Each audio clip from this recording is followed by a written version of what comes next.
Deepavali greetings from Sobit Institute of Engineering and Technology, Meerut, deemed to be university, and its centers of excellence, Center for Informatics Development Solutions and Applications, and Center for Industry 4.0 Technology Studies and Applications. To all the viewers of this international webinar series on open source digital technology towards a self-reliant India, Atmanirbhar Bharat, from India and abroad. On behalf of the Chancellor of the University, the Vice Chancellor of the University, and on my behalf as the Chairman of both the Centers of Excellence, we are very happy to invite all of you to participate in this very important program, and also we are very happy to welcome and invite Dr. Seema Khanna, the Deputy Director General, National Informatics Center, to participate and address the participants on a very important topic, India's email service, citizen at indiamail.com in 22 languages. Under this international webinar series, these Centers of Excellence, CIDSA and CITSA, have organized so far 9 lectures. The first one was on open technologies to provision simple and economical IT infrastructure, which was held on 12th September 2020, addressed by Dr. P. Balasubramanian, former Deputy Director General, National Informatics Center, and Head NIC Open Technology Center, Chennai. The second one was on the topic, a roadmap for students using free and open source software and reaching goals of Atmanirbhar Bharat by Dr. B.K. Mishra on 18th September 2020. Dr. H.K. Sugas, former Deputy Director General, National Informatics Center, on 25th September 2020, addressed to the audience on open source software and industrial IoTs for SMEs. Mr. Rajagopalan, former Director, Center for Development of Advanced Computing, Chennai, and Director, National Resource Center on free and open source software, Chennai, on 3rd October 2020, on the topic free and open source software adoption and business models. Mrs. Alka Mishra, Deputy Director General, National Informatics Center, on 10th October 2020, talked on open data platform for smart digital government. Dr. Kamlesh Kumar Bajaj, Founder Director, Satin, Ministry of Communication and Information Technology, and Founder CEO, Data Security Council of India, and former Deputy Director General, National Informatics Center, on 17th October 2020, on technology imperatives, make in India for self-reliance. Dr. Petru Raj Chellaya, Chief Architect and Vice President from Reliance Jio Platforms Limited, Bangalore, on 24th October 2020, on Edge Artificial Intelligence. Mr. K. Rajashekhar, State Informatic Officer, National Informatics State Center, Hyderabad, Telangana State, and Head Center for Data Governance, National Informatics Center, NIC, Ministry of Electronics and Information Technology, Government of India, New Delhi, on 31st October, on data governance for self-reliant India. Dr. Y.K. Sharma, former Director General, National Informatics Center, on 7th November 2020, addressed on Digital India, transforming governance and society. Today, we will have the talk by an eminent technocrat, especially on messaging services in the country. Dr. Seema Khanna, Deputy Director General, National Informatics Center, on the topic India's email services, citizen at indiamail.com in 22 constitutionally recognized language. Technology means what? Technology is the sum of techniques, skills, methods, and processes used in the production of goods or services, or in the accomplishment of objectives such as scientific investigation. The topic in the webinar series is a growing list: technology imperatives, open systems, open infrastructure, open source software for open infrastructure, open hardware for open infrastructure, open data platform, human resources development, startups in open technology, open society, industry 4.0, edge computing, and edge artificial intelligence, data governance, deriving big value from big data analytics, digital India, transforming governance and the society, India's email service, citizen@india.com. Atmanirbhar Bharat, self-reliant India, is the vision of our Honorable Prime Minister of India, Shri Narendra Modi, of making India a self-reliant nation rested on 5 I's: intent, inclusion, investment, infrastructure, and innovation, and based on 5 pillars, namely economy, which is quantum jump and not incremental; infrastructure, one that represents modern India; systems, 21st century technology driven; vibrant demography, source of energy for self-reliant India; and demand, whereby the strength of our demand and supply chain should be utilized to full capacity. This was announced on 15th May 2020 through a special and comprehensive economic package of rupees 20 lakh crore that accounts for 10% of India's GDP to bring the economy back on track. A demand-based economy system, which is self-producing and self-consuming, our Honorable Prime Minister gave the call vocal for local and to make it global. The reforms announced have been systematic, planned, integrated, interconnected, and futuristic for creating strong enterprises, generating employment, and robust supply chains. This is our intent. Digital India, transforming governance and society through national mail service. Information theory of Claude Elwood Shannon in 1948 to Internet of Things IoT of Kevin Ashton 1999 have impacted digital technological applications very decisively in various development fields. Emails are probably the grandparent of internet technologies. We have witnessed since 1980s intranet email over central computer, over local area network, over wide area network, and now internet worldwide instantaneously. NIC introduced Extart 400 protocol-based email service in 1990s, and since 2000 onwards, based on SMTP, Simple Mail Transfer Protocol, based on TCP IP protocol, X 4.0, protocol-based email service designed as a total international messaging environment from the beginning by ITU, whereas SMTP developed as an outgrowth of an earlier experimental work on the Defense Advanced Research Project Network, DARPA network. We can see that what is the difference between email versus traditional mail? The obvious difference is the time it takes to write a mail and sending to a recipient. Email is delivered in mere seconds, whereas normal mail takes about 3 to 5 days. Email is delivered electronically over the internet. Conventional mail does not have the luxury and requires physical delivery, which costs money. Internet revolution, dating from the early 90s, has transformed the economics of postal services around the world. It has reduced the demand for letter mail because emails are a cheaper and quicker means of communication, thereby reducing revenue. Our Indian Postal Service,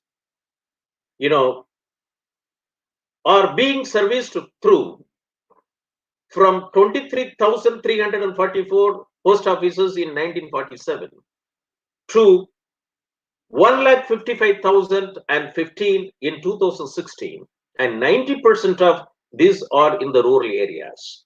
And all post offices are computerized. and connected through internet. Short SMS, short message services is a text messaging service component of most telephone, World Wide Web, and mobile telephony system, and uses standardized communication protocol to enable mobile phone devices to exchange SMS. While SMS is still a growing market, traditional SMS is becoming increasingly challenged by alternative messaging services such as Facebook Messenger, WhatsApp, available on smartphones with a data connection. Electronic mail, method of exchanging messages between people using electronics.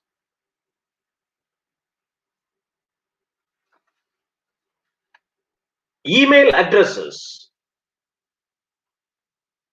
are used as identifiers by most websites, cloud services, and even operating systems such as Google Android and Microsoft Windows. Emails are automatically date and timestamped, and signatures can be attached. Files, graphics, or sound can be sent as an attachment and often in compressed format. Webmail and mobile mail can be used to receive and send messages while on the move. An email message can be sent to multiple recipients at the same time. Emails do not use paper and hence environment friendly. It is advantageous to use email rather than write a letter and make a telephone call in view of convenience, speed, attachments, accessibility, record, advertisement, and required amount of space for text. The popular web-based free email service products, among the others, are Zoho Mail, Yandex Mail, Outlook Mail, Google Mail, Proton Mail, and Yahoo Mail, and so on and so forth. Many email service products provide spam filter, antivirus, online calendar, mail collector, attachment, email domain, mobile services, and etc. And in India, email service providers such as Outlook.com, Gmail.com, etc. provides mail messaging in Indian languages. Bharat Sanchar Nigam Limited, in joint venture with Data Mail, started providing free linguistic email services in Indian language, Hindu, Urdu, Gujarati, Punjabi, Tamil, Telugu, Bengali, Marathi, English. And it also have planned to provide email services in 22 constitutionally recognized Indian languages in future. Worldwide, email use continues to grow at a healthy pace and continues to see strong use in the business world, according to the Radicati report 2015-19.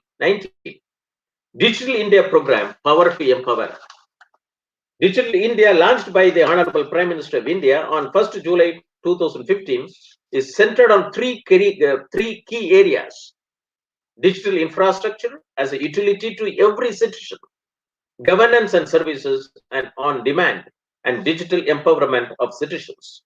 It is both enabler and beneficiary of other key government of India schemes such as BharatNet, Make in India, Startup India, and Stand Up India, industrial corridors, Bharatmala and Sagarmala. And as of 31st December 2018, India had a population of 1.3 billion people. 1.23 billion people have got Aadhaar digital biometric identity cards. 1.21 billion people have got mobile phones, out of which 44.6 crore are smartphones and 56 crore are having internet connections. MyGov.in is a platform to share inputs and ideas and matters of policy and governance. UMAN, Unified Mobile Application for New Age Governance, is a government of India all-in-one, single, unified, secure, multi-channel, multi-platform, multilingual, multi-service freeware mobile app for accessing over 1,200 central and state government services in multiple Indian languages over Android, iOS, Windows, and USSD feature phone devices. JAM, Trinity Technology, Jantan Account, Aadhaar, and Mobile. And 9 pillars of growth areas of the Digital India are broadband highways, universal access to mobile connectivity, public internet access program, e-governance, e-Granthi, information for all, electronic manufacturing, IT for jobs, and early harvest programs. NICNET, National Knowledge Network, BharatNet, RailTel, BSNL, Indian Postal Services, Common Services Centers, Airtel, Reliance Jio, etc., are promoting network services very effectively. The vision of Ministry of Electronics and Information Technology on e-development of India is as the engine for transition into a developed nation and an empowered society, which includes e-inclusion, promoting use of ICT for more inclusive growth. Technologies such as artificial intelligence, big data analytics, blockchain technology, cloud, fog, edge computing, mobile computing, GIS, Industry 4.0, genome, robotics, informatics, nanotechnology, etc. will lead or leading to digital transformation in governance and society into e-governance and society 5.0, the need of the hour. Emails and other electronic documents are admissible as evidence in the Indian courts as per the Information Technology Act, IT Act. NICNET email services is mandatory for all central government departments and ministry to use for official transactions. And e-office software product has been seamlessly integrated with the NICNET email service.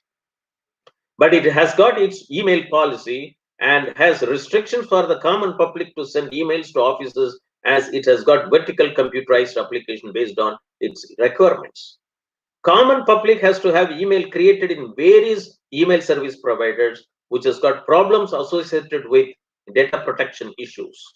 To achieve self-reliant India, Indian citizens needs to have their emails created, stored, and protected in India and seamlessly integrated with all e-governance applications. This is required to create Society 5.0. According to the World Bank report, 10% growth in mobile and broadband penetration upsurges the per capita GDP by 0.81% to 1.38% in developing countries. The email to every citizen can achieve this. India's digital economy has the potential to become a $1 trillion ecosystem by 2025. According to the Data Quest July 2020 issue, it is also time for India to force digital policies that are tailor made for the Indian scenario and tap into the vast treasure trove of technical competence at the India's disposal. The present NDA government, Modi 2.0, is making no stone unturned to establish Society 5.0.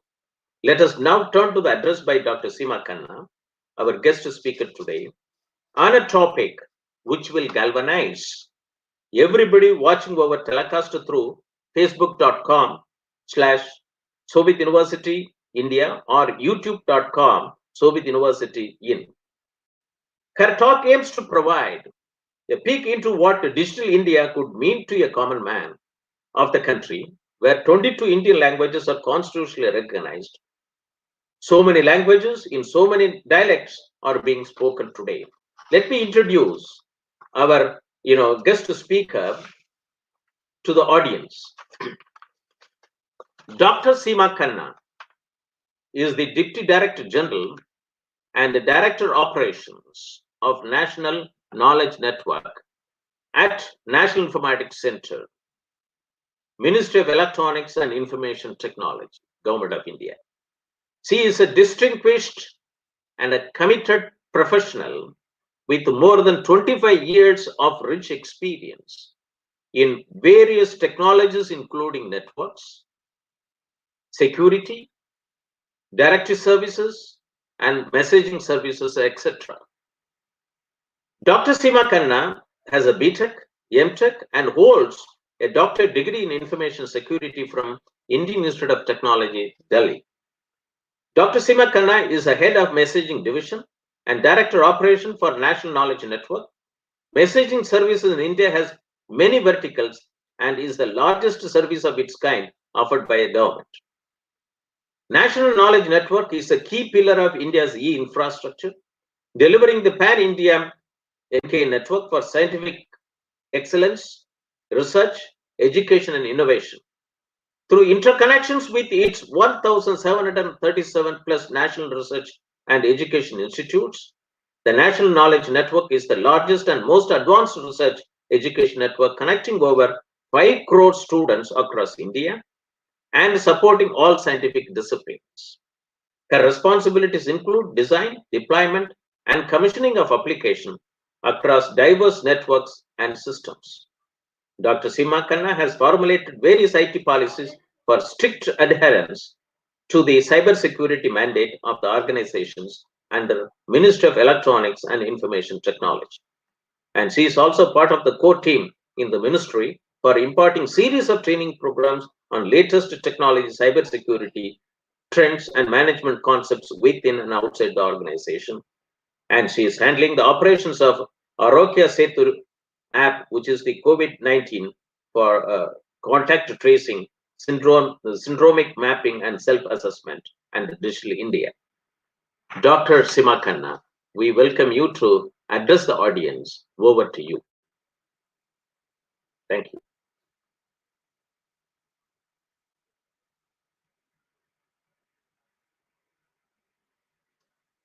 You have to unmute. Please. Yes. Unmute No, and no, speak. there was a little gap. There was a little gap. Sir, thank you for a wonderful introduction and for your opening address, which was very clear and very comprehensive. And before I go any further, I would again like to wish everybody a very happy Diwali from India to all our users connected globally. Good afternoon, good morning, good evening, depending on the time zones you're connected to. So I would now take this forward. Sir has very amply elaborated on what we are going to be talking about today. But I have my reason. I was very glad when Sir reached out to me and said that I should be talking about this today. And I'm so glad he gave me a platform to speak about something that I have been extremely passionate about for very many years now. Now, I have been running this service for better part of my life. And yes, I know the finer nuances of how to run the service very well. But I'm passionate about this subject for two reasons. One, of course, is that email service, Sir very rightly pointed out, is the grandparent of all the technologies. I would like to take it a step further by saying that email service, in fact, is the rock star of all technologies and all the protocols. Now, there's a reason why I say that. Email has been around before I was born. I mean, I will be carrying you through that in the session. It's been around before I was born. And during this time, a long time, we've had some brilliant disruptive technologies that have come in. There have been Facebook, there's been Twitter, there's been WhatsApp, there's been Instagram. There have been, and they're brilliant initiatives with the end objective of connecting and make people talk to each other. That's the end objective of all these initiatives. However, none of these disruptive technologies have been able to dislodge the importance of email. Email remains where it was. If anything else, it's been growing strongly by each day. That was my first reason why I'm so passionate about this. My second reason is that India needs its own email service. Now, that's been an idea that's been playing around in my mind for so many years that I have practically the entire blueprint of how this service should roll out in my brain. But we've never really had a platform where the thoughts could be shared or an audience could be reached out to share what we have been thinking. Sir, being part of the ecosystem that I am also part of, knows how much effort goes into running this service and the key criticality of this service. So, in fact, he's given a platform today. We should have done this very many years ago, but I'm glad that we have taken the initiative now under Sir's leadership and we can take this forward. With this as my introductory remarks, let me get into my presentation. Thank you.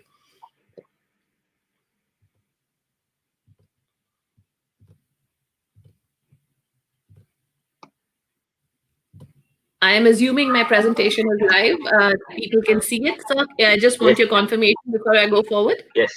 Yeah. It's visible. It's visible. Right. Thank you, sir. Thank you, sir. So Bharat email service. I mean, I don't know about the people from India who are connected with this audience with the presentation today, but I'm very fond of everything Indian. And even as of today, when I hear my country's national anthem being played, I I actually get my eyes get misty. I mean, I feel so honored to be part of this country. It's given me a lot. It's giving the world a lot Today, India is headed to being a superpower. So creating its own email service is the least we can do and offer to our country members and our citizens. Bharat email service @bharat.in. That itself is enough to make me feel so rejuvenated. Okay. So before I get into the little technical aspects of email, let me carry you through a little trivia of what email is down the history and memory lane of email. Like I said, it's been around before I was born. So when I was making this presentation, I in fact dwelled into where it's been all these years and how it's morphed into what it is currently. So I would take a few minutes and go down memory lane and generate a little nostalgia with this service on which our life revolves. I mean, imagine if your email goes down. At least I know the ecosystem that I represent, work comes to a halt. I always maintain that email service and network services are those services which are most noticed when they're down. Because if it's working fine, everybody feels it's the job, the service has to work fine. But the moment it goes down, that's when its real impact is felt, because your world comes to a halt. The network goes down, your world comes to a halt. Email service goes down, the world comes to a halt. So I strongly believe that these two key elements of any initiative in the country, they kind of are the glue that tie everything together. So a brief trip down the memory lane with key moments in the history of email. So I don't know how many of us who are connected today know about this. I'll have to be very careful when I go through these slides because I need to be very clear on the chronological aspects of these slides. So 1965, as I said before I was born, that was the time email was introduced at MIT. And let's go to 71. 1971 was the time when, just by mistake, an email was sent out with the @ symbol, which as of today, all of us know represents an email. But that was sent out first time in the year 1971, which denotes sending messages from one device to another. We go to 1976. Her Majesty Queen Elizabeth was the first head of state to send an email using the ARPANET. Sir has briefly introduced ARPANET in his opening remarks. That was the computer network that eventually morphed into the internet.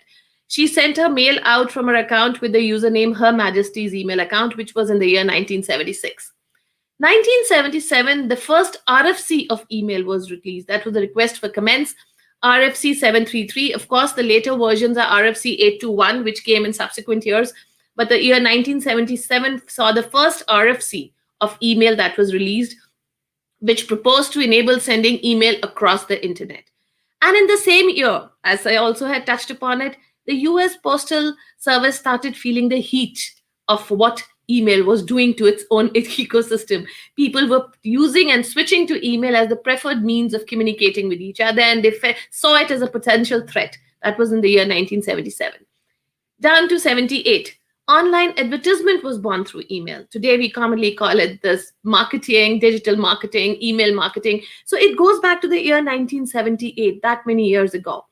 So that was the year 1978. Then we went to 82, SMTP. As Sir touched upon this, the Simple Mail Transfer Protocol. Now, as the name suggests, it was meant to be simple. It was actually meant to be simple. Similar to internet was very ubiquitous. I mean, it was meant to connect people together. Nobody could see a use case that going down the line, internet would become a haven for criminals. It would become a haven for hackers. It's going to be misused to its fullest extent. Nobody saw that coming because it was implemented and deployed with the best intent possible. So like I said, the Simple Mail Transfer Protocol was implemented in the year 1982. But moving forward down the years, I mean, I remember I have a lot of nostalgia associated with it. That was in the year 2000 when we started moving. I'll come to that. But in 1982, SMTP was implemented. But it was simple. But it's today in current context is anything but simple. Today we have an SMTP-S, which is the secure version of it. We have IMAP-S, we have POP-S. So, but 1982 was the year SMTP was born. 1985, the government and military employees, students, and academic professionals were common email users in the mid-1980s. And in the year 1988, Microsoft took the initiative and released its first commercial email product for the Mac. Another trip down memory lane, we go down to 1989, IBM released Lotus Notes 1.0. Go down to 1990, email because spam began. Not all of us are aware of what spam is. I need not explain what spam is, but spam is is 78% of the world's email traffic that goes out is spam. But 1998 was the time when a creative man invented spam. But even if a little percentage of it goes through, we all know the impact of it because a few people respond to it and spam has won the battle. 1991, the World Wide Web was born. That was the one that actually catapulted email into its current state of getting a global mesh around the world. Internet was its triggering broom. So 1991, the World Wide Web was born. 92, Microsoft Outlook for MS-DOS was released. 93, Bell South and IBM unveiled Simon Personal Communicator, the first mobile phone with PDA features, including EPL capability. 1996, Sabir Bhatia and Jack Smith launched the famous Hotmail, one of the first free web-based email service. 1997, Hotmail was sold for approximately 400 million. And that was the same year Yahoo introduced the Yahoo Mail. 1998, spam became an official word in the Oxford English Dictionary. Today, it's a known word. I mean, it was coined as just as something that nobody wanted. But in the year 1998, spam was added in the Oxford English Dictionary. 2003, BlackBerry, which none of us use today, which has taken a hit from a global perspective, but it came out as a brilliant initiative in the year 2003. BlackBerry launched by revolutionizing the mobile platform, which had the focused intent of email. Otherwise, the applications that we have today have diverse focuses, but BlackBerry had only one intent, and that was to drive email. 2000, Microsoft introduced email for Mac. 2003, Microsoft introduced junk mail and anti-phishing filters. Sir touched upon that today we take this to be an every feature, that these are the features which are taken for granted in an email service. But they've had a long innings, a long learning curve through which all these features have come. So 2003, Microsoft Outlook introduced junk filters. 2004, the email spam laws were codified. Email spam was considered a major threat and a major intrusion, and the laws governing spam were codified in the year 2004. 2006, Outlook 2007 was released. 2008, President Barack Obama became the first president to use mobile email and admit his addiction to BlackBerry, which is, again, a very well-known, documented case study in the newspapers. 2011, this holds true as of today also. People do not have very good passwords. I face that as a problem every day, password compromises. And please believe me when I say that there's no such password which cannot be compromised. It is directly proportional to the intent of the hacker and how much time is available to him. If you set a password and a hacker is hell-bent on breaking it, he would be devious enough to find it. But we make a hacker's life way simpler by putting really simplified emails like passwords like 12345 passwords. To 2011, there was actually a study. These studies have lost their relevance as of today because it's been repeated too many times. But the first such study was done in the year 2011. And in the year 2013, 3.9 billion accounts were expected to grow to 4.59 billion in 2017. Approximately 300 billion emails sent per day, and roughly 78% of them are spam. This is the current context. 3.9 billion users as of year 2009, and it's likely to go to 4.3 billion. That's half of the world's population. Everyone is on email. Just picture the amount of data we are generating. You wouldn't even know. I mean, I've come across people who say, take my password. It doesn't really matter. What possible thing could I have in my email? With a little realizing that each one of us holds data which is of interest to somebody. The data which I hold might appear very innocuous to me, that nobody could be interested. But please believe me when I say every data that you store in your email is of interest to somebody. Half the world's population is going to be using email. Another thing, now that I have been given this platform, I would like to break one major myth. There are too many myths associated with how email works. One of the most important one is email is not instant messaging. I get very many cases where somebody sends an email and then picks up the phone and says, I've just sent a mail, have you received it? And the other person says, no, not yet. And he follows it up with a few chosen remarks that say, this platform does not work. Why the hell can't the email reach me sooner? But what I really hope that a few of the people who are connected today are the people who run an email service. If they do, then they can relate to what I'm saying. For those of you who do not, I would like you to treat your email administrator with a little more kindness after having seen this slide. Email is not meant to be instant messaging. To a normal, new, uninitiated kind of a user, how email appears to work: sender's outbox, recipient's inbox. That's the first one. But that's not how email works. Email, by definition, is store and forward. It moves through various channels because it has to go through diverse iterations before it's delivered into the recipient's email box. So, as you can see in the lower part of the slide, how email really works is the sender sends out an address. The MD and the MTS stand for mail delivery agent and the mail transfer agent. The MUS stands for mail user agent. The mail user agent can be Outlook, it can be Thunderbird, it can be anything that you possibly have. It can be that the senders, MDA, MTA, receive the mail. It goes into your company, your organization's network. The email queue stores it. It goes from one router. It makes an exit from your network through your router into the open internet space, jumps across, bumps across various routers that come in between, depending on how many networks it has to transact, goes through the spam and virus checks, the anti-junk filters, the mail filters, then goes to the recipient's mail MTAs, goes back to the company's MTA mailbox, the network, then recipient's MDA, MTA, and then finally delivered. So if at times your email takes a couple of minutes to get delivered, there could be various reasons. One, there could be a queue at your email service side, your service provider. There could be a queue at the recipient service provider. There could be a network delay between the devices which are connected to each other, which actually carry your data.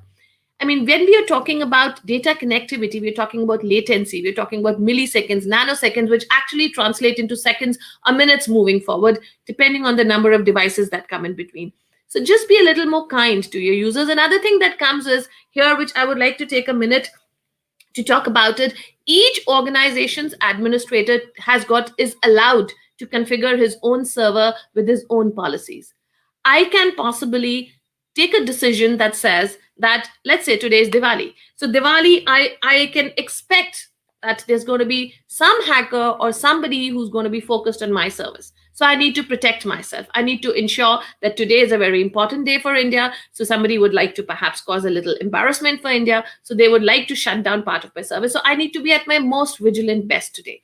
And how do I do it? I impose additional benchmarks and watchdogs on my incoming mail traffic. So I see that a particular mail server is sending out mails to me in crores. Now, if I compare that traffic with my yesterday's traffic and I find that no, there's a disconnect there. Yesterday, this server was not sending out so much traffic to me, but why is it sending it out so much today?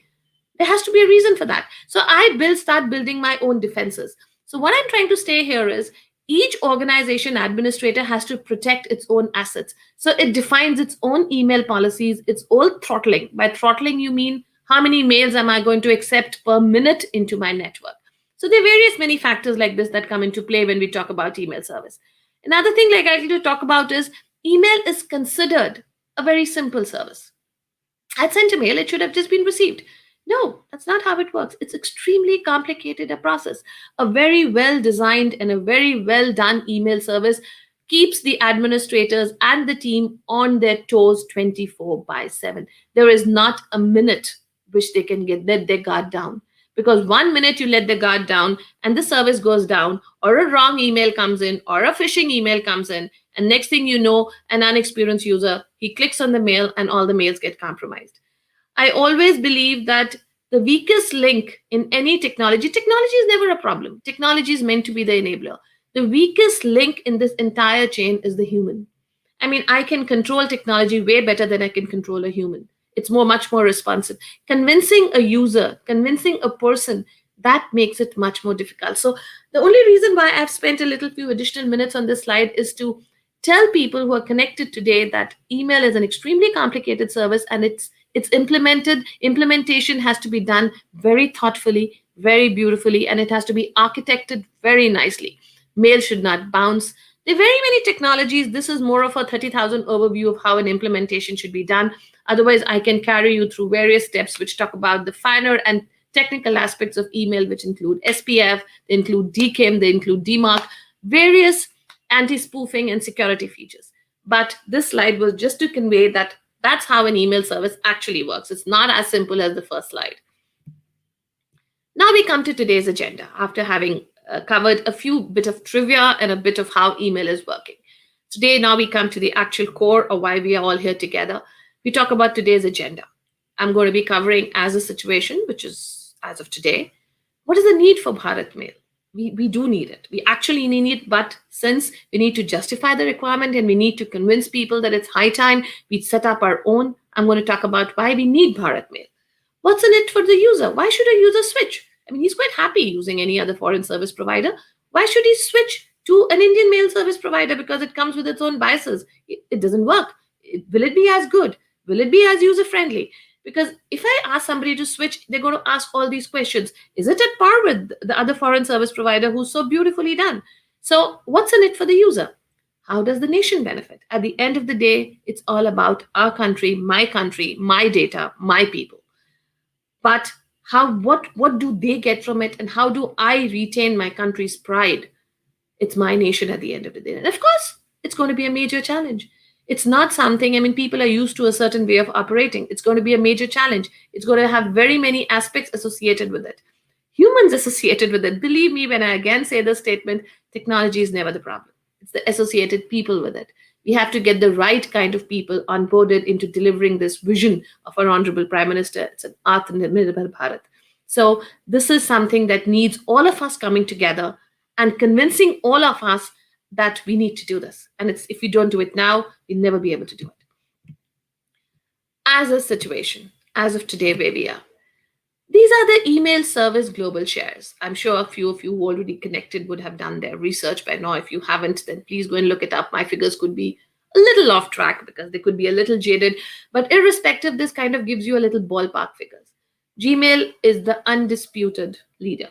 No debate on that. And I sometimes believe that that's because they have the G in their e-Gmail. It stands to for God. But irrespective, it's brilliantly done. As a technology person, I can appreciate each of these initiatives. They're brilliantly architected. I have no problem with the way technology is done in them. They're done beautifully. No debate on that. Absolutely. I have my concerns, which are in a different bucket. But these are the current global shares. Gmail takes the lion's share by being an 82%. Followed by Yahoo, which is a 6.1%, and Outlook, which is a 1.2%. So the traffic is tremendous, 4.3 billion traffic users every day. I alone, in my service alone, which I represent, I send out about 5 crore emails a day. That's a huge amount. That's a tremendously huge amount. So you can possibly compare how many they would be sending out. And you can compare the spam. Like I said, 78% of the traffic that goes out is spam. So you can actually see the amount of effort that goes into ensuring that a clean mail intended for you lands in your email box. Now, India is treated with a lot of respect by these service providers, and there's a reason for that, because we contribute a lot to their business. We do, because India has a big market potential in internet service. We are brilliant in everything that we do. India was ranked as the second largest online market worldwide in 2019, coming second only to China. Imagine our potential. The number of internet users was estimated to increase in both urban as well as rural regions, indicating a dynamic growth in internet. This we all know. I mean, I'm sure all of you at some point in time would have gone through the TRI reports that come out. The penetration of internet in India is growing every day as we speak. The Digital India framework that has been rolled out by our Honorable Prime Minister has kind of brought in a revolution in the way we Indians have started handling technology.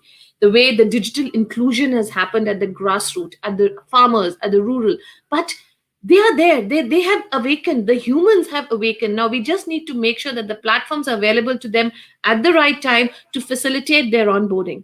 Because if the platforms are not there and we have citizens who are awakened to the fact that of the immense use digital technology is to them, then obviously they look for other alternates, which should not be the case.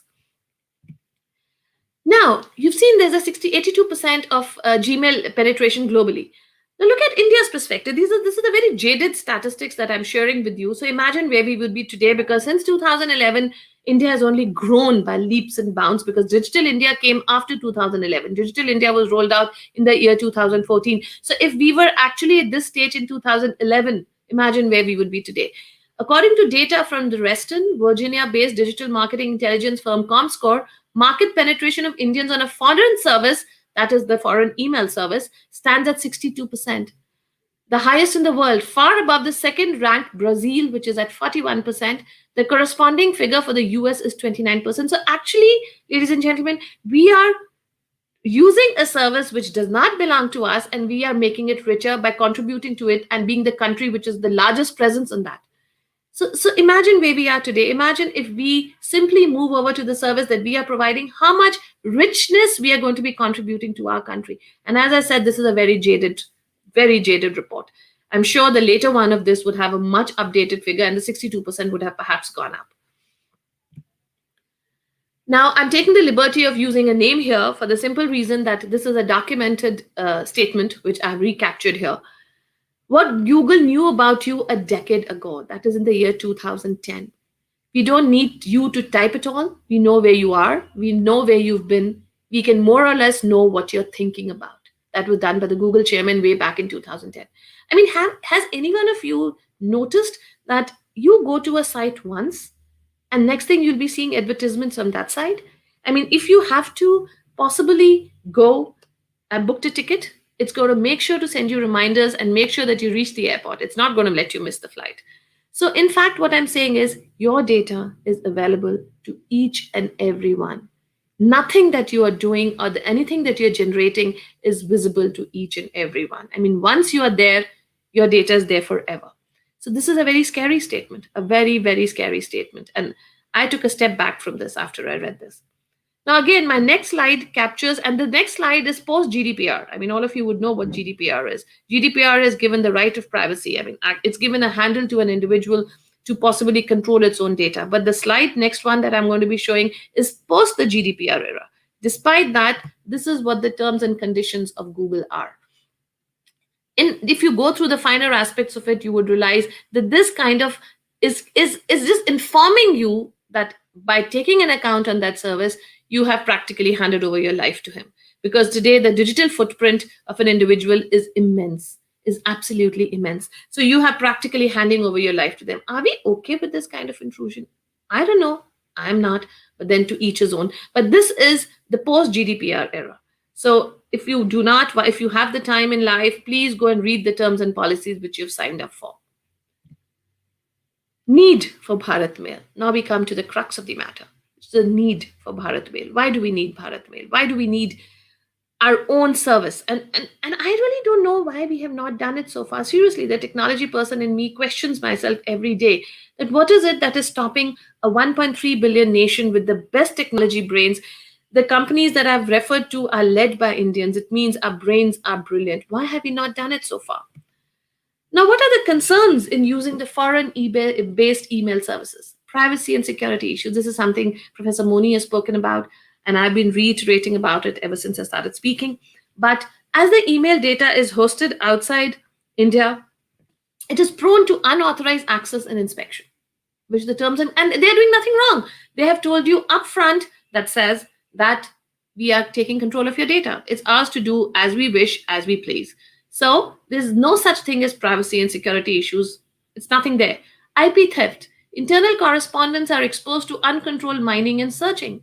I mean, anything that you have, everything is going out over there. Snooping by other countries, you really don't know who's paid for that data. If somebody is interested in what Seema is saying, perhaps it'll go to the highest bidder. Revenue loss. I mean, our own Indian companies post advertisements on these foreign-based service providers. And there's a lot of revenue that's being generated because of our Indian organizations, and no taxes being paid for that. I think to the best of my knowledge, I hope I'm right here, but to the best of my knowledge, whatever research I have done, the revenue that's being generated by the advertisements of our organizations, the tax is not being paid. I've been part of a court case hearing in which Facebook and Google were actually hauled up that why are they not paying taxes to India corresponding to the revenue they're generating due to India. So that there's a major loss in tax income. Strategic conflict. Dependence on foreign email provider affects the strategic interests of the nation. All the service providers need to do is, let's assume that there's a conflict. And just to shut down the entire nation, all they need to do is slow down the services in my country. Your whole world will, country would come to a halt. If there's a strategic conflict at any point in time. Legal risk, foreign email services may not be under the jurisdiction of the Indian legal system.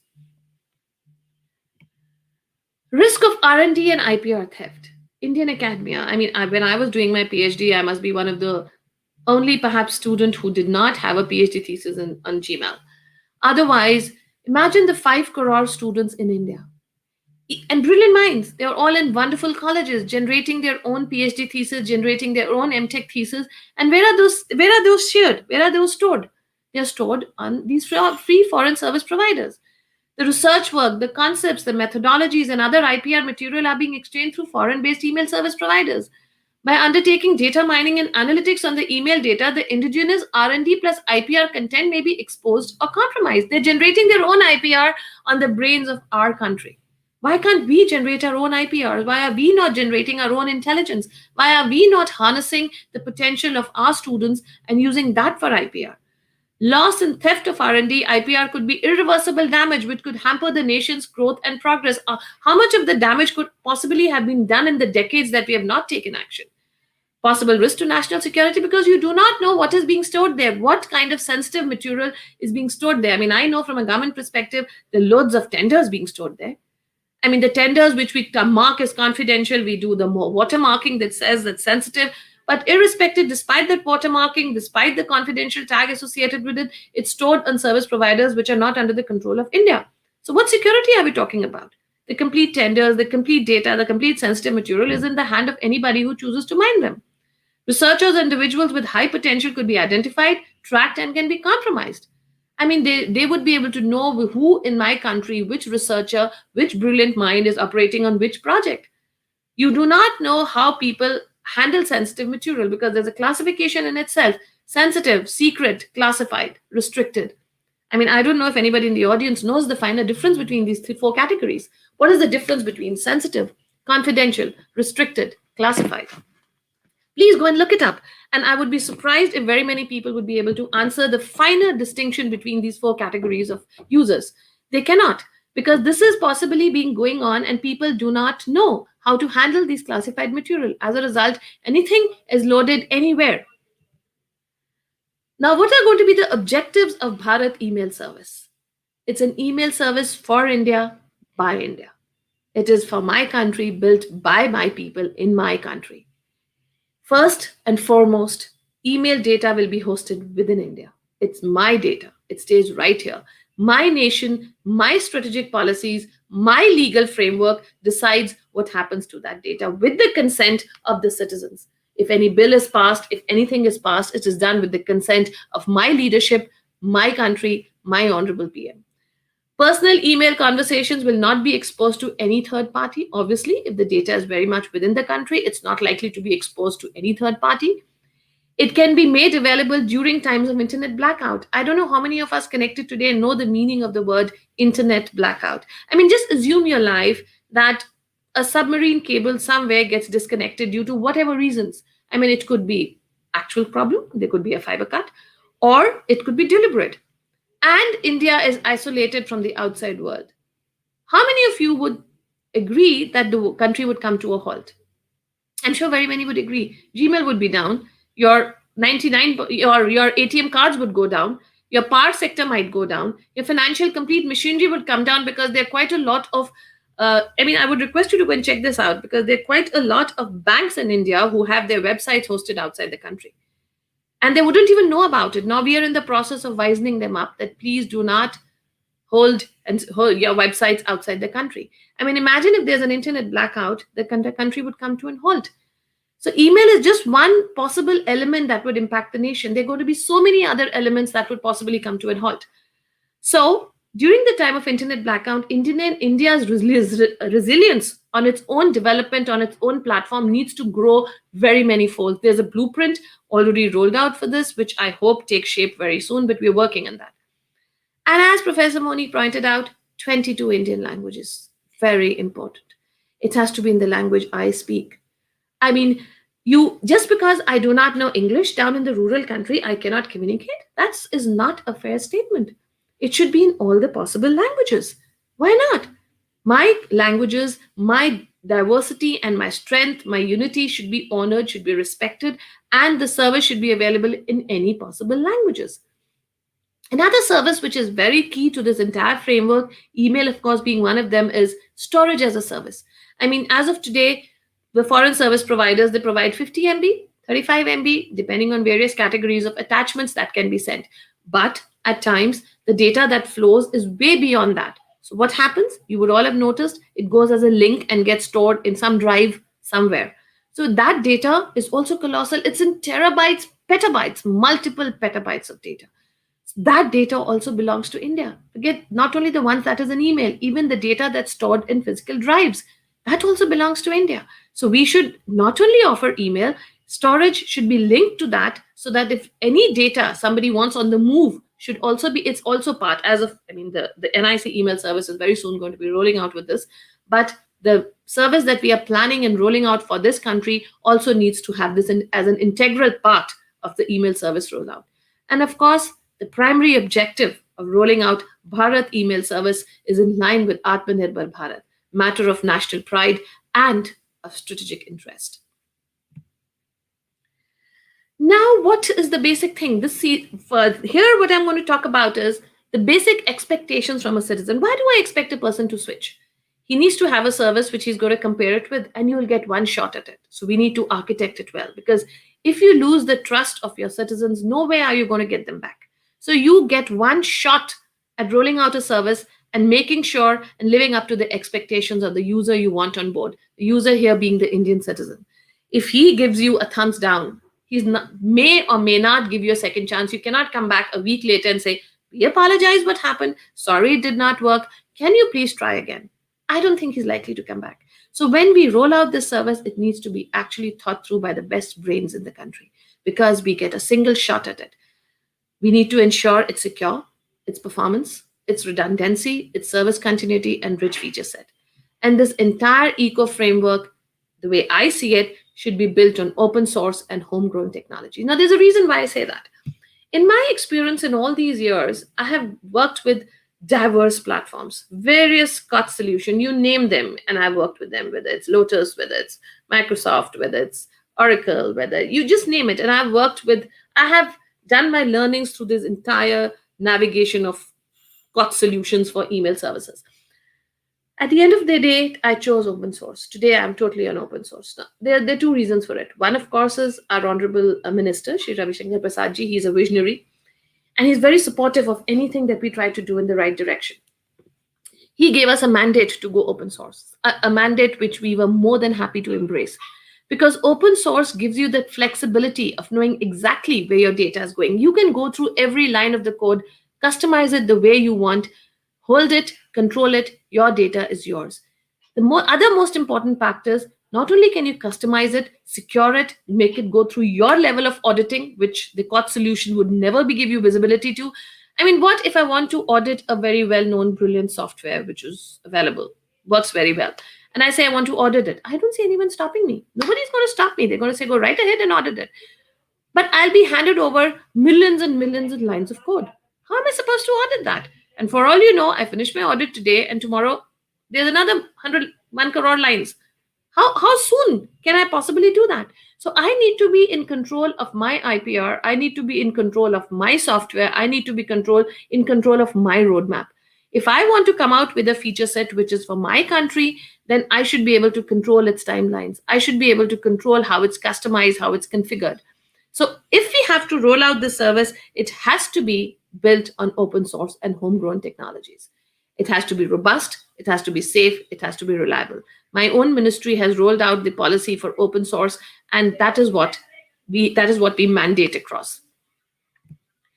Now, there's a reason why I'm showing this slide. This data I have picked from downdetector.com, and this is just an indication, because people generally say that foreign service providers are so safe, they're so stable that they never go down. And that's again a misconception. The only reason they do not go down is because, like I said, they've been architected very nicely because they're based on global load balancers. They have various servers deployed across various aspects, various countries globally. So at any point in time, maybe one site is down and the entire service is not down. So the impact of it is not felt in other parts of the world. So the general assumption that you operate upon is that the service never goes down. But that's actually not true. If you look at this slide, you will see how many hours the service has actually gone down. And this is something you can go and check yourself. It's on downdetector.com. So these services go down. The reason why I'm showing this slide is that tomorrow we're going to be compared with all the service providers that are going to come out. And the first thing they're going to say is it's got a rich feature set. It works very well. It never goes down. It's technology at the end of the day. Humans go down without warning. Technology is allowed to occasionally break down. What is of importance here is how quickly you recover, how quickly you come back onto a service mode again, and how quick there should be no loss of data. Loss of data is criminal. You can have a service outage, yes. You cannot have a data outage. You cannot lose data. I cannot possibly go back to my user and say, I'm sorry, I lost 1 hour of your data. That's not how it's supposed to work. So yes, I should be allowed an occasional hiccup in terms of service outage, but not data outage. So this slide, the primary reason of showing this slide is service outage is a global phenomena. It is technology at the end of the day. Technology does go down. You need to be responsive. You need to be able to do immediate damage control, and you need to ensure that the user's data remains safe. So the key pillars that remain in that need to be adhered to. Service outage occasionally will happen. We need to gear up our people as per the expectation level. What's in there for the user? I mean, we are emphasizing that we need our own service, we need everything, but why should a user switch? Why? Why should he do it? He's quite happy with what he's doing. So it's a lot of knowledge that needs to go out to his user to make him understand what is he losing by not being on its own country's service. First, we need to make sure that the service is very easy. It's very easy to use because we are expecting the rural population to come in. And at the end of the day, they may or may not be that comfortable with the technology aspects of handing them over a tool. So we have to make it as easy as possible. It should be user-friendly and allow for easy and quick access of information. So the fundamental thumb rule when we roll out the services, it has to be very easy to navigate through.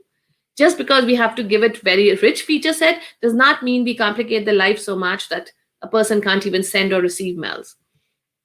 Secure. Security is of paramount importance when we talk about the service. A credible email service which shall be hosted in India and architected with the state-of-the-art security feature set.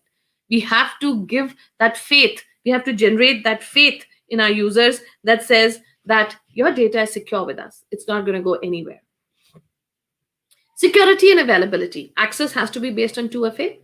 Because today mobile penetration is a lot. There wouldn't hardly be any Indian in the country who does not have a mobile.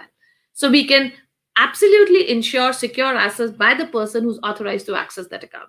It needs to have secure access with two-factor authentication, all the anti-spam, because spam has become a major nuisance in life. So it needs to have all the anti-spam filters in place, anti-malware, the phishing, anti-spoofing. No, but there should be no impersonation. I mean, if Seema is sending out the mail, it should actually be Seema. There should not be somebody else who can impersonate Seema and send out a mail that is misleading the end user. Disaster recovery and service continuity. Again, two very important key pillars of the service that we're planning to roll out. The service continuity has to be maintained. Customizable @india.in, @bharat.in.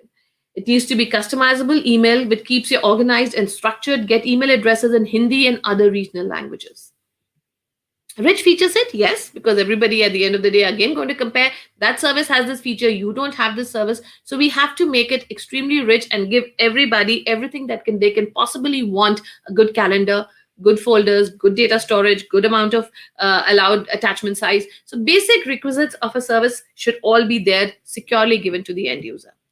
And the key element here, 22 languages. This needs to address and harness the strength of our nation. Imagine if we can actually get a farmer somewhere in a rural district, get an ID created here, use it optimally for his business of, let's say, sharing statistics on his milk production of a day, his crop production of a day. He's sharing it with the mandis. He's sending out this data with the mandis that says, I'm expecting a crop of this many onions. Tell me the rate that you're going to be sharing it for.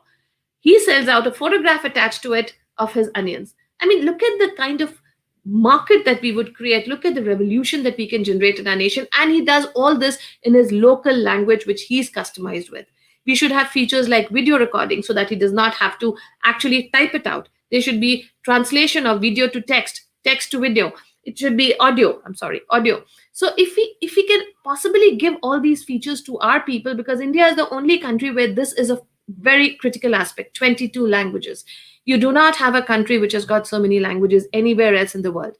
We take this to be a limitation when we roll out technology, but we should actually take it to be a strength, because these are the number of people who are being left out of this community of technology initiatives. We need to get them on board. And it's high time we did that. If we don't do it now, I don't know when we are going to do it. And it should be free. We cannot ask a citizen to pay for it. Why should he? I mean, we at the end of the day are saving my nation from data theft. We have to do it. But then the service has to run. It has to be implemented. So there's another slide to that. But we cannot charge our users. It has to continue to be free to the public. How will the nation benefit? Now, I need to spend a minute on this slide. Has any of us in the audience who's connected today thought about a digital identity for an individual?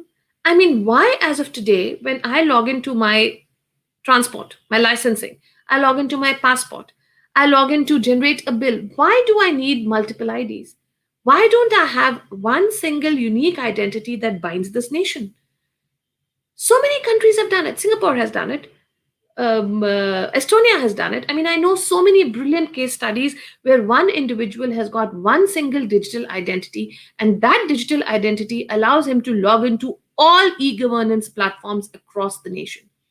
All he needs to do is, and the moment he logs in, he gets a complete dashboard on what all services he's enrolled for. Now, when he logs in, he should have the flexibility of logging in with the credentials he wants. If he wants to use his PAN card for logging in, so be it. He wants to use his Aadhaar card for logging in, so be it. He wants to use his mobile number for logging in, so be it. He wants to use his email address, which India is providing, use that as a unique attribute, so be it. But at the end of the day, there is one unique identity that maps the individual in the country. His complete data is secure at one place. He doesn't have to run from pillar to post if his driving license is expiring, his passport is expiring. Why does he need to do that? So you have, if we manage to roll out a Bharat email service, that's a unique identity mapped with the Aadhaar, mapped with his mobile number, mapped with his email address, which is his stamp, which he can use to log in and avail any scholarship. Look at a student, look at anybody, look at a person in some educational, any college, and he wants to post his resume to, let's say, a million organizations. There were 1,000 organizations which are connected to this platform, and at one click of a button, he can send out his resume to all 1,000 of them. And they all, if they want to seek his identity, they just go and do it. Today, what are we doing? We're using the LinkedIn platform to do that. Why? Really, we should have our own. This is the starting step of weaving that mesh across the country, which is going to be integrating and binding all of us together in one seamless weave of leveraging technology to make the life of our citizens way easier than what it is currently today. It's a major value proposition to the nation by having a single sign-on platform for all e-governance initiatives. That can only be achieved if we can manage to assign one unique ID to one individual in the country. That ID could be anything, could be email, could be anything, but they're all weaved together in one platform. Just imagine the revolution that this can possibly cause in my nation and make the people use the services so seamless. The value proposition continues for the nation. One, of course, we have to make it self-sustainable. We can possibly follow the same model being currently adopted by the service providers globally. Again, it could be fine-tweaked for our nation, but yes, we have to generate funds to make the service free for our citizens. So it has to be self-sustainable, and I'm sure we can possibly do that. Security and integrity of the data remains within the country. I mean, today also when we are allowing foreign service providers to host data in their clouds, we're coming out with key policies that say that they would hold the data inside India. How can we possibly ensure that's being done? I'm not questioning the integrity of those organizations. I'm sure when they're signing out on a document, they will possibly be doing the due diligence and ensuring that they actually implement what they're committed to. But at my level, how do I ensure that? I have no way of knowing that. But yes, again, we have to leave it to what they're saying. But by doing this, we are actually ensuring that this data stays within the country. It's a matter of national pride. Developing in-house and eliminating dependency on foreign player under Atmanirbhar program. we are quite capable of being self-reliant. Digital sovereignty is at the heart and the concept of India email service and contributing to the economy. Imagine if we go open source and homegrown technology, we can give birth to how many startups? I mean, I have come across so many brilliant initiatives in my course of my career. Brilliant programs which have not been able to see the light. Why? Because they were swallowed up whole by some other foreign player who had more muscle, power, and money. That's not fair on those startups. We need to give them their due. We need to allow them to bloom to their full potential. We need to give them a platform. Our Honorable Prime Minister and our Honorable Minister, the Startup India program under my ministry itself, is giving so much thrust to our own these kind of startups. I mean, I've seen my Honorable Minister and Honorable Prime Minister do this kind of thing for so many startups. But imagine by giving and creating such a large platform, we can spawn how many Indian startups? But that will serve 1.3 billion Indians. And of course, the strategic interests. Data will be hosted inside the country, thereby preserving India's strategic interests. So the value proposition to the nation is immense. We just need to take a step back, see the larger picture. We need to see that it's all achievable, it's all doable. And at the end of the day, the gains are so many that just a sustained effort of a couple of years down the line, and you can actually see a major change in the way technology is delivered in this country. Key challenges, oh, they're going to be too many. They're going to be too many. But then we need to be geared up for them. Because if we are going to be taking that path, we need to be ready to embrace the challenges. And I, in a personal capacity, for the people who know me, they would agree with what I'm saying. I never see it to be a problem. It's always a challenge. So these are challenges that need to be overcome. We should perceive them as a challenge and not as a problem. First, possible misuse of the platform by unscrupulous elements, which is a given. I mean, whenever you start something new, you're bombarded by people who want to shut you down. So we have to find a way to navigate that, which I'm sure we will.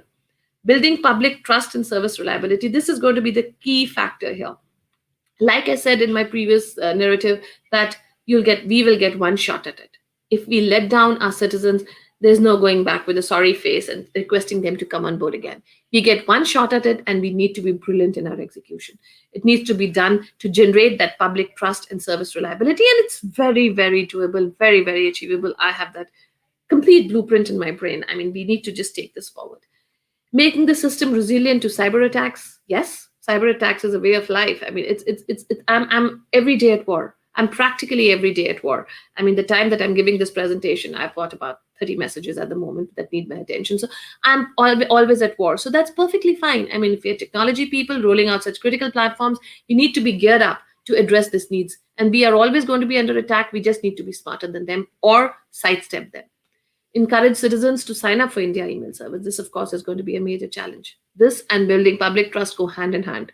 We need to get people to trust us to be good, just as good, if not better, than the companies they're going to be comparing us with.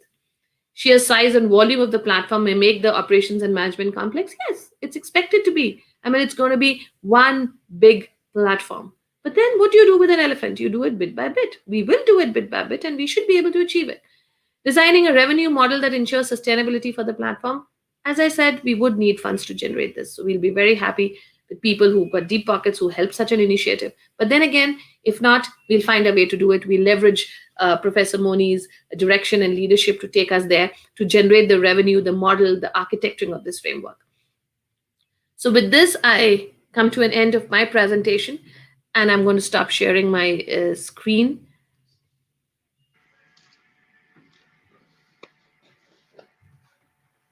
Thank you. And but now I have a request to you that please take this forward. We cannot possibly take this forward without your direction, your leadership, since you know the right people who can possibly help us do this. Thank you. Thank you, Dr. Seema Khanna, for delivering a very important keynote address on the topic which the country wants. You have delivered such a talk which has inspired all stakeholders in India for with respect to email based strategies. Now, you talked as a research scholar, you talked as a technocrat, you talked as a technologist, you talked as what the country needed, and you also talked that under Atma Nirbhar Bharat, this is important. It is needed. Its importance cannot be left for a long time.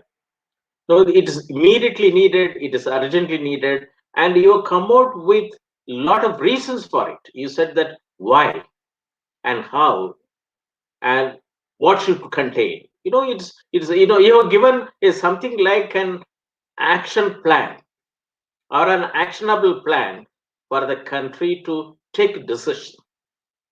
If Atmanirbhar Bharat has to be self-reliant for India, even the direct meaning, but as a abhiyan, as a plan, Atmanirbhar Bharat as a plan, the base has to be on email because of the digitalized economy. Digitalization is intensifying everywhere. So you have very rightly said it that how the data is being, data theft is taking place. How we are giving away our revenues, how our research documents are being stored outside, and why can't we do it? We have all the technology which we have it, and I'm very happy that I was able to provide this platform to all the scholars, all the technocrats and technologists during this time in the Atmanirbhar Bharat. This is a clarion call by our Honorable Prime Minister. This is an initiative of Sobit University, supported by Indian Education Network. And it's being attracted by both, experts from India as well as from abroad, NRIs, especially. You very rightly said it that our interest is that to attract as many number of youth to get into startup using open technology, open digital technology for whatever solutions which they would like to bring it out. So this is very important, and you have put it as you named it as a Bharat email service. I hope that those who are supposed to listen, they have listened to your voice, your address, and your requirement. And I am very happy as an Anuman. I become a part of this program, and I thought that as a former technocrat, I was involved in visualization of e-governance program in 512 districts way back in '87, and then informatics for the agricultural sector, and then converting as an academic program in this university through 4 centers of excellence. India can be the world player, and India should do it, and you cannot be user of any other foreign email services. Because if 62% of the email service goes from India and the digitalization takes place, and it is intensifying, and 1.3 billion people started using email, and Indian Postal Service is now started giving their postal service address as a home as an address. Everybody is targeting either individual or a home is a structure where it is reachable, and why can't we do it? And I'm very happy that so far the question is who will build a cat.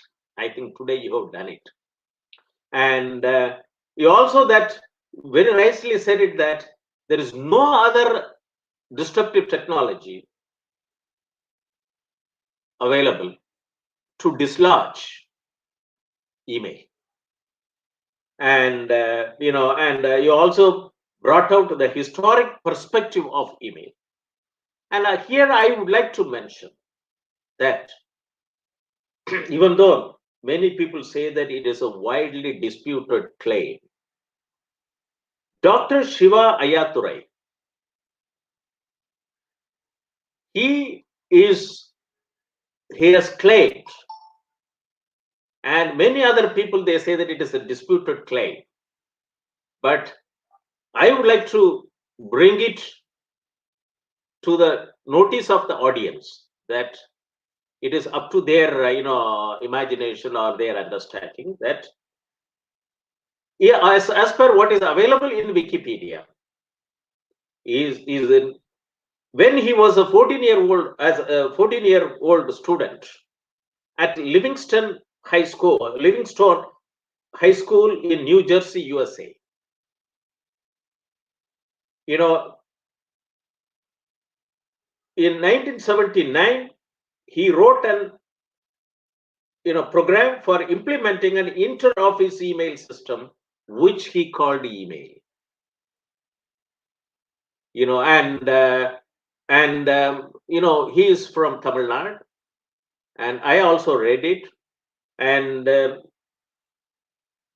he can be a source of inspiration for working out our own Bharat email systems in the country. And through this media, through this platform, wherever Dr. Shiva Yadurai is there located, and I would like to contact him, and I would like to involve him to be associated with this Bharat email system in India, to be available to 1.3 billion 3 billion people in their own mother tongue. Of course, to begin with the 22 constitutionally recognized Indian languages. And you also very nicely said it, that it is not an instant messaging. And you also very rightly brought out that protection of our digital assets are more important. I would like to remind the audience and also bring to the notice of the audience that I think 2 to 3 months back, our Honorable National Security Advisor said it very nicely, that he has given a greatest concern that there are problems related to securing our digital assets, data transfer between servers, and also from servers to social media. We need digital solutions. So this is another very important area that we have to, as a technologist, as a technocrat, as a researcher. This country has got so many IITs and so many NITs and so many IIMs and so many, about 4,500 engineering colleges, and more than 18,000 non-engineering colleges who teach computer science. And we have to find a way for getting into Bharat email system for India in 22 languages. And all our students from school level onwards should be in a position to put their hands on this one. This should be our holy grail. This should be, our email should be the holy grail. And there is you said it very nicely, that it is a Bharat email service is for India, by India.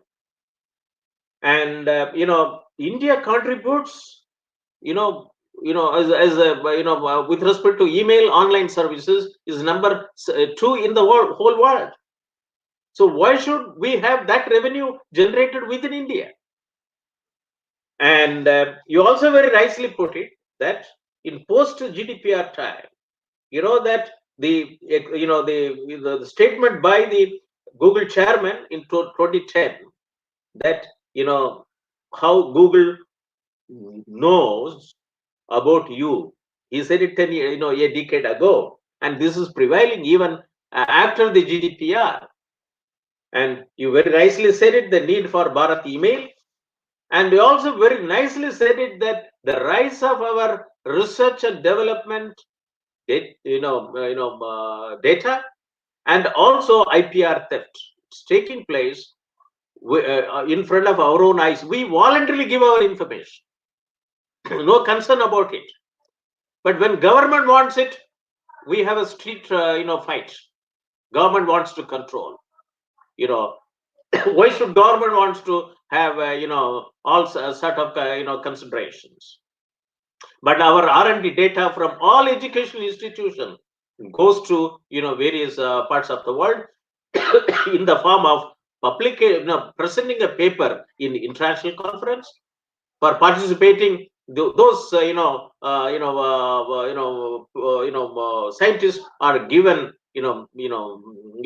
travel facilities and so on and so forth, and and then the research grants, everything takes place that. Sorry.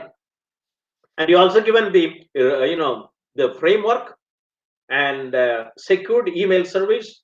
You should have a rich feature set, 22 languages, and also voiced for that it has to be free service. And I second it, and it has to be a free service. And also that we also talked about value proposition to the nation. It should be a single sign-on platform, one email ID to individual. And I would like to inform Dr. Seema Khanna, even though I have been voicing for many, strategic, plans and so on and so forth, converting, my IT in agriculture experiences and academic proposition to drive, rural India with the digital technology. That's why the 4 centers of excellence have been established in, rural university like Soviet Institute of Engineering Technology. But, email will be an important, technology for everybody. And that is more important. And you said it that single sign-on is more important, and one email ID to one individual. In, I think, 2014, I moved a paper, to for Indian Internet Society and ISOC, that I'm also a life member. That there has to be indiamail.com. Now today you put it at the bharatemail.com, bharatemail.in, a mail server and messaging services for Indian citizens. And it is very important, and it has to be integrated in all ERP platforms. And that is more important. And email, the citizen concern has to be expressed, in the form of an email, in the form of a 22 language, written in 22 languages. The day we have an email ID in 22 languages for using, the country can be declared as a society 5.0. This is Atma Nirbhar Bharat program. And you can see that every school will have a startup where this computer science and IT is being talked about it. And today we have, it is, I was reading out that when we have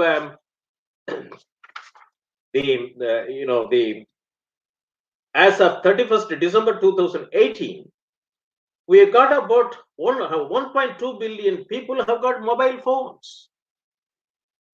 And then about 56 crore, 560 million have got internet connections. I think we have got the basic infrastructure to have an email. So it has to be a Bharat email service. And I will be always there. I'm now today's, my age is 67. We will have a think tank. I will also request Dr. Shiva Ayadurai to join us from US, and also other NRIs and all our educational institutions. We'll have a stakeholders meet and try to have our Bharat email service realized in the country before 2024. Thank you very much for your innovative address today to the audience on the day of Deepavali. And this Deepavali is very significant to India. So thank you, madam, for your kind lecture, innovative lecture, address to the audience. And on behalf of the Chancellor of the University, on behalf of Vice Chancellor of the University, and behalf of the